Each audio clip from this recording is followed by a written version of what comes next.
সেদিন ভরা পূর্ণিমার রাত ছিল। আমি আর আমার বন্ধু রাশেদ প্রায় তালের রস চুরি করার উদ্দেশ্যে বেরিয়ে পড়তাম গ্রাম থেকে অন্য গ্রামে। সেদিন রাতে গ্রামের এলোমেলো পথ ধরে হেঁটে বেরোচ্ছিলাম।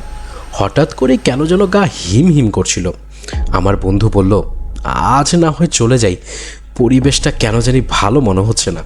আমি বললাম, ধুর, সাহস রাখ, কিচ্ছু হবে না।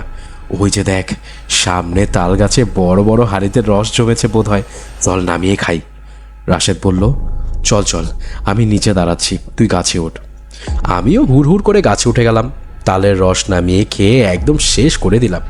কিন্তু বিপদটা তখন বাঁধল যখন আমার খুব প্রস্রাবের চাপ ধরল এবং আমি বোকা সেই তাল গাছের নিচেই কাজটা সেরে ফেললাম। কিন্তু এটাই ছিল আমার লাইফের সব থেকে বড় ভুল, কারণ সেই তাল গাছের উপরে থাকতো একসাথে 400 নারী জিন এবং সবগুলোই একে অপরের সাথে কানেক্টেড। এবং তাদের মধ্যে ছিল একজন কুমারী জিন, যার কিনা বিয়ের বয়স হয়েছে। অ্যান্ড সেই কুমারী জিন আমার ঘরে এসে সেই কথাগুলো বলছিল। এই কথা শুনে তো আমার মায়ের মাথায় হাত।